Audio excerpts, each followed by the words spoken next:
So if you just finished Beauty and Black Season 2 Part 1, you already know this wasn't just drama, this was absolute chaos. From Kimmy going from outsider to running the entire Bellary Empire, to betrayals, murders, and power plays happening every single episode. This season didn't slow down for a second. We saw alliances break, secrets explode, and characters like Rain and Charles completely spiral out of control. And just when things couldn't get crazier, that ending leaves literally everyone in danger, with masked intruders, unfinished revenge arcs, and major cliffhangers still hanging. So before Part 2 arrives, let's break down everything that happened. So Episode 1 picks up right where things left off. Horace is barely alive, sitting in a hospital bed, and everything is uncertain. But then comes the first major twist. Horace officially hands over control of the entire empire to Kimmy, making her his wife and the new boss. And as you'd expect, the Bellary family is not okay with this. Roy, Charles, and the rest instantly start plotting behind her back, because in their eyes, Kimmy is still an outsider. But here's the shift. Kimmy isn't weak anymore. She starts stepping into power, and you can already feel it. This season is going to be about control. Episode 2 shows Kimmy fully stepping into her new lifestyle. Luxury, power, influence. But it's not peaceful. Roy starts making aggressive moves, trying to take down enemies and prove he still holds power. At the same time, tensions explode between Jules and Angel, turning personal issues into something dangerous. And throughout all of this, Kimmy is learning fast.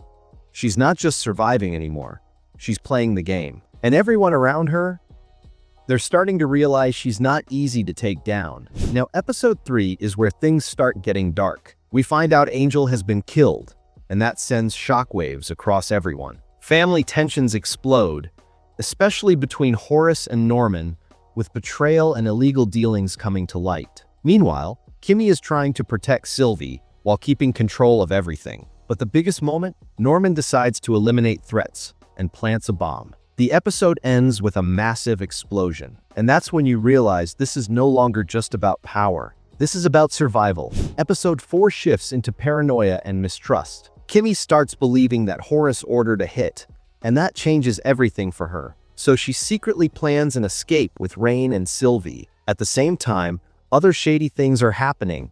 Side plots involving theft, manipulation, and betrayal keep building. But the big moment? Kimmy tries to escape and fails. Horace catches them. And just like that, they're trapped again. Episode 5 deals with the aftermath of that failed escape. Horace brings them back. But now things feel even more tense. Kimmy starts questioning everything.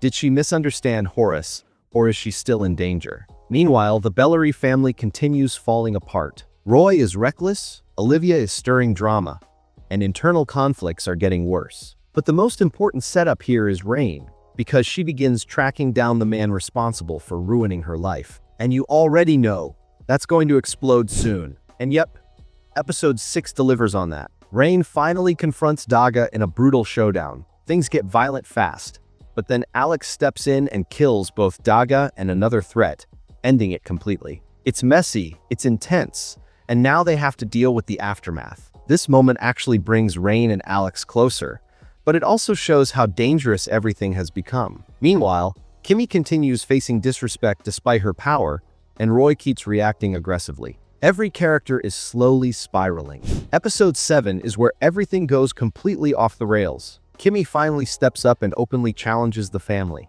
No more playing nice. She makes it clear she's in charge. Meanwhile, Sylvie is adjusting to a new environment, adding a quieter but important subplot. But the biggest moment? Rain accidentally pushes a boy out of a window while trying to protect Sylvie. And then comes the twist. That boy is actually Jules' son. Yeah, that changes everything. And now we're at Episode 8, the finale, and this is pure chaos. The boardroom turns into a battlefield with Kimmy directly clashing with the Bellary family. No more secrets.